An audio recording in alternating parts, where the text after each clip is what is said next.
part of what is kind of unique about being the CEO is whether it's with the board or that you're talking to the employees or you're out talking to politicians or you're talking to investors, you at times have to project a belief and the possibility of what can happen, even though you're not exactly sure how it's going to happen.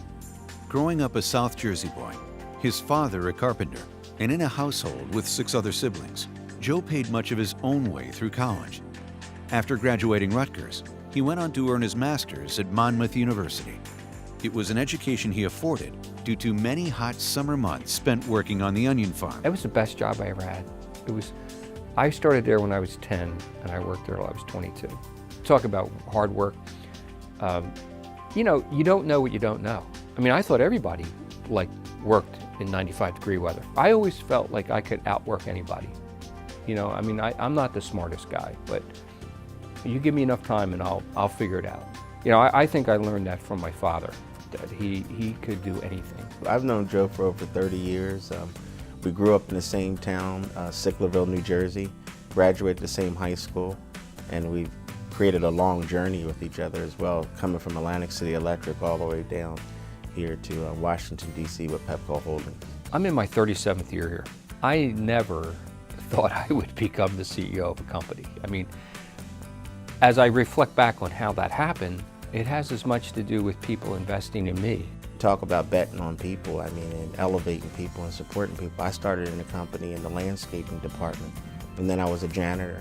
And I've had several jobs, and Joe's been with me every step of the way. As I think about taking over leadership of this organization, I could only do it because of what I've learned from Joe and the time he spent investing in me.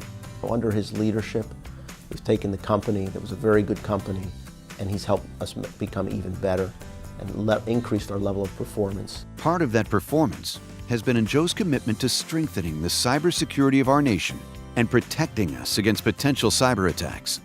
Whether it's the Department of Defense, the Department of Energy, Homeland Security, the CIA, all of these organizations, we spent a lot of time and effort to develop relationships such that we could be as prepared as they are. Developing relationships has worked out well for Joe.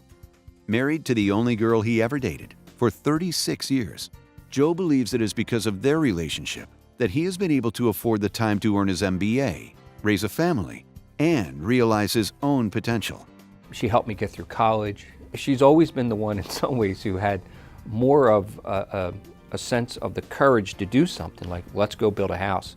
And I was like, whoa, but no, let's go build it because we can do that. And I think what I started to maybe learn from her was the importance of the possibilities. With the support of his family, Joe was also able to pull off 6 years of supporting another key service organization, the United Way of the National Capital Area.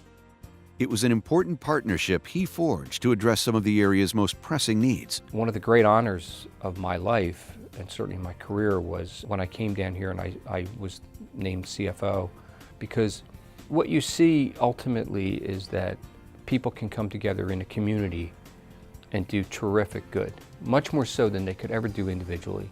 I think at one point I remember his leadership and saying to us that we all needed to be accountable and to step up and improve reliability, and improve our relationships with our customers and communities, and not only saying the words, but living it. Being in the role that I'm in obviously has its challenges, but you know, I'm not alone. I have 5,000 people that work with me. We haven't come up with a challenge that I don't feel like we could handle. Except for maybe 15 years ago, when he had the chance to throw out the first pitch at a Philadelphia Phillies game at Veterans Stadium. That was by far the most intimidating thing I ever did.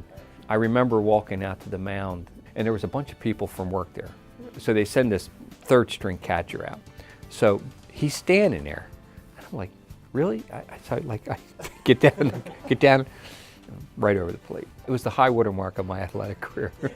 I'm a big baseball fan, so I've always wanted to be in the Hall of Fame. So this is as close as I'll get. For his dedication to providing a better quality of life for Americans, and for taking on innumerable measures against cybersecurity threats against the electric grid in the nation's capital, the Maryland Chamber of Commerce proudly inducts Joe Rigby into its Maryland Business Hall of Fame.